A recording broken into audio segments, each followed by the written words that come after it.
Welcome back to the Disibs podcast. My name is Caden, and I am so glad that you are here today. In this episode, I'm going to be talking about recent news from Disney, as well as how you can save a little bit of money on your next Disney trip. Just as a reminder, this is my first episode where I am flying solo, so hopefully it stays interesting, and I apologize if it doesn't, but we'll see how it goes. But before I get into this episode, please don't forget to like, comment, and subscribe. And just also as a reminder, since it's been a while since we've done one of these, if you go down to the description below, all of the links for all the news that is discussed, there'll be links for news articles there if you'd like to learn more. So without further ado, getting back into the swing of things, starting off with the news. The first big news of the week is that Splash Mountain has officially closed forever. It is getting replaced by a Tiana themed ride, and it officially closed. Many are sad about it, and it's sad to see such a great attraction be closed down. And we'll see how long it takes for the refurb to happen. And just like everything else, I'll keep you guys updated on everything with that. With the Splash Mountain closing, a day after that, all of the pressed penny machines were removed throughout Frontierland. That many fans of the ride were disappointed to see those go, as well as the actual attraction itself. So that ride is closing, but a ride that we're expecting this spring is Tron. And a little update is that there was the entrance sign was installed, as well as the entrance sign being installed. There was also the Genie Plus lane and the standby lane signs added as well. So a couple episodes ago, we were talking about the Voyage of the Little Mermaid over in Hollywood Studios, and there were reports of a mold infestation, but at that time we did not know how big the infestation actually was and if it was going to close or what they were going to do with it. But now Disney has confirmed that the Voyage of the Little Mermaid is never going to be shown again. That show is done. It was last shown before COVID and just never opened up again. And the reason for that is the mold infestation. So that's gross to think about, but I'm glad that Disney is handling it as best as they can handle it, I guess. And going back to all the signs and everything, the Epcot sign was removed from the parking toll plaza, so you no longer get greeted by the big letters that spell out Epcot. It's just there's just nothing there. I don't know if it's getting replaced or what's going on with that, but we'll kind of keep an eye on that and see if anything happens with that. The Disney Skyliner is closed for refurbishment through January 29th. So just 2 days after this episode is released, then it'll be opening back up again just for a little refurb, and hopefully it'll be good as new.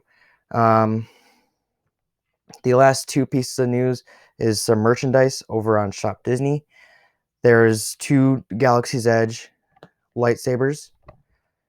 The first one is the reforged Skywalker lightsaber hilt from Rise of Skywalker on Shop Disney, retailing for $159.99, as well as the Tyrannus lightsaber hilt from Star Wars Galaxy's Edge for $159.99.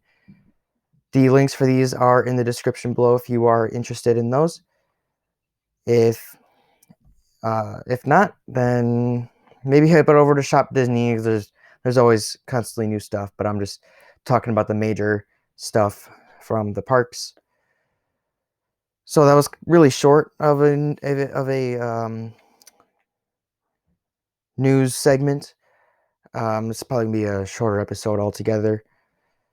So with that, before I get into ways to save money, we're gonna keep going with the sibling group and the quote. So the sibling group is Wendy, John, and Michael from Peter Pan. And the quote is, "Never say goodbye, because saying goodbye means going away, and going away means forgetting," said by Peter Pan. So you can interpret it however you want to interpret it. I thought that was interesting quote because it can be interpreted in so many different ways. So you can kind of put your own thought into that. So now getting into the main portion of this episode is just different ways to save money, because who doesn't like to save a buck or two, especially since Disney has gotten super expensive. But there's ways to severely bring down the overall cost of your trip. So the first tip that I have, again, this is not all of the tips that are out there, all the ways to save money. These are just the big ones, just to get the ball, just to get things going here. So the first one is to don't stay at a deluxe resort.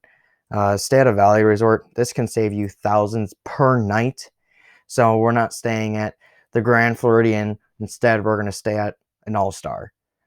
That the theming isn't going to be that great, but if you're going to Disney to spend time in the parks, you're not going to be spending that much time in your hotel anyway. You're just going to be going there to basically sleep. The downside is that you're going to be farther away from the parks if you stay at a value resort. But like I said, if you're just going there for the parks, you're not staying there for the hotel experience, then that's something that'll definitely be worth it. Another thing, you don't need to stay in the Disney bubble. You don't need to stay on property. There are plenty of hotels near Disney. They're called Disney Good Neighbor hotels, that have way better prices than any Disney resort has to offer. So might be worthwhile checking those out. Obviously, you don't get all of the perks and the transportation that you get if you're staying at a Disney resort, but that's another way to bring down that price. My third tip for you is to not go to the water park, so Blizzard Beach or Typhoon Lagoon, if they're even open at the time that you go to Disney, because they are seems to be constantly going under refurb.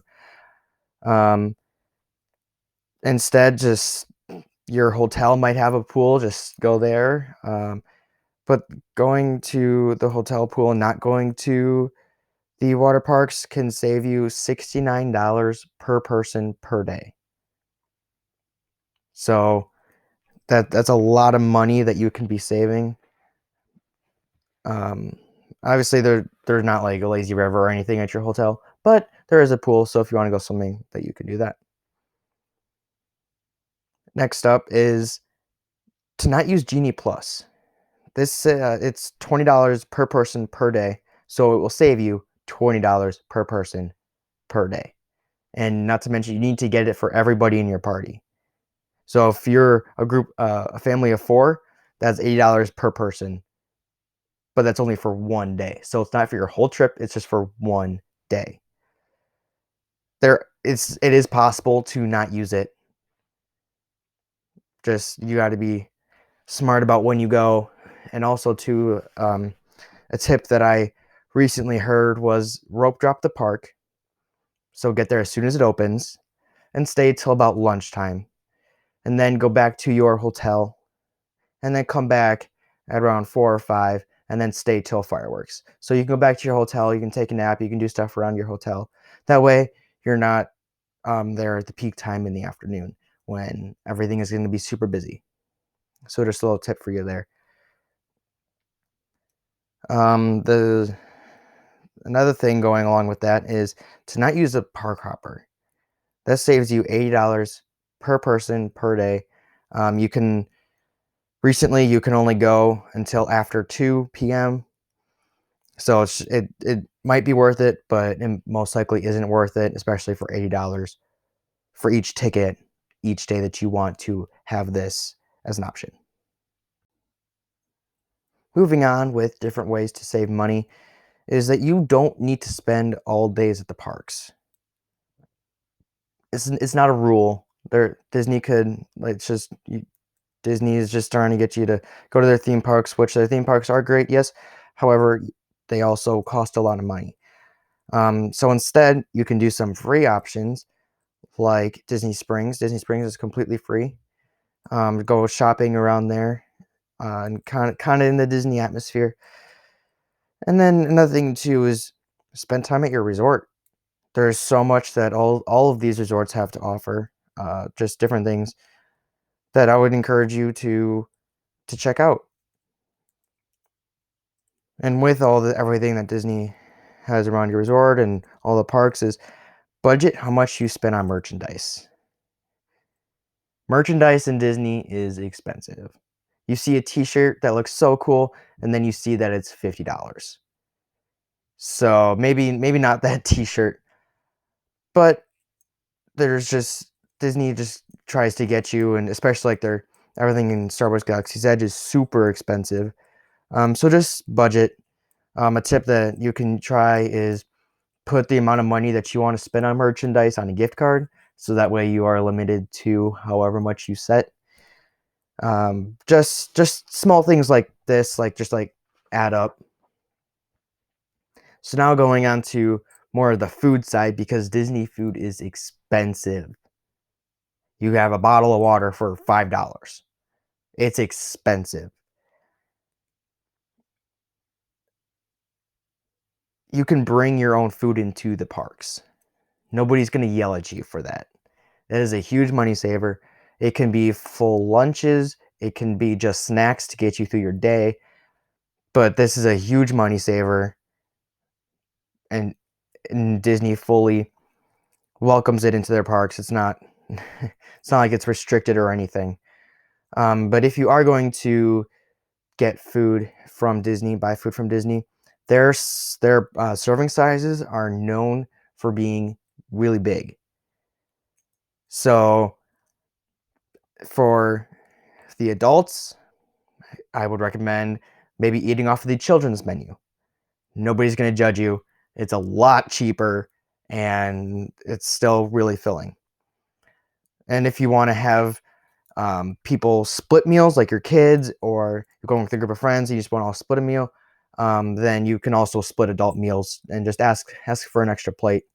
And always be polite, and Disney will be able to accommodate that for you. The last thing to do with food is that you do not need to eat at sit-down restaurants for all the meals or every day. We all have our favorite sit-downs, so maybe we just do 1 or 2 sit-downs for the whole trip, which seems like not that many, but they are super expensive. They have great theming, but maybe just pick a few to do instead of doing one every single day, because those definitely add up super fast. And just a reminder, these sit-down restaurants are different from the quick service restaurants where you actually sit down and then you get served whatever, versus quick service like Flame Tree Barbecue in the Animal Kingdom. Like that's a sit down, or not a sit down, excuse me, a quick service.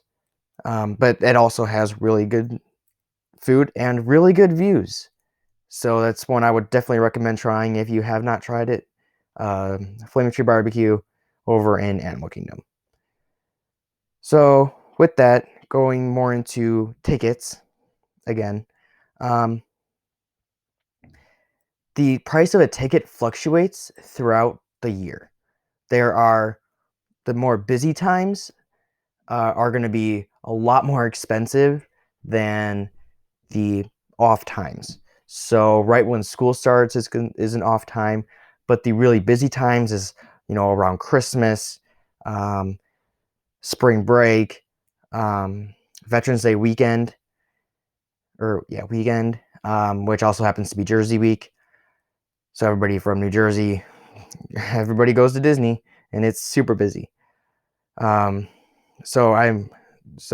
also with that is that if you're getting, let's say, a 4-day ticket, be strategic about which day you have as your starting day, because if you go the cheapest day in that week, in the beginning of the week, then do that day, because then that price will stay consistent throughout all the other tickets. So if one ticket is $169, the next day is $165, and the next day is $173, then If you do the 160, 163, then that stays consistent throughout the whole trip. So there's a little extra tip there that I actually don't have in my notes. So, and something that not a lot of people know about, but that they have a lot of different tours and events and dessert parties for the fireworks where you get special viewing and a lot of desserts. You do not need to do any of these. I'm not saying they're a waste of money, but if you're looking for ways to save money, definitely do not do any of these things. They may seem really cool, but like I said, they are not cheap, especially the one where food is involved, because Disney and food, they like to make that expensive. The last tip that I have is to look out for different discounts that Disney offers, or if you're flying, that airlines offer. Discounts will help you a lot. So those are all the tips that I have. And remember, this is not all the tips that are out there. These are just the main ones that I could come up with. I know this isn't a super long episode. I apologize for that. But it's different just having me versus doing these with Ashlyn or anybody else. So with that being said, all these things may seem small, but like I said, they add up super fast. And that's, and especially if you're a larger family, or even if you're a smaller family, you don't need to be spending as much as you are spending, because you can do a lot more with all that extra money. Not at Disney. So with that, thank you so much for listening today. If you are listening to this while it is premiering, have a great rest of your Friday. If you are not, have a great rest of your day. And I will talk to you soon.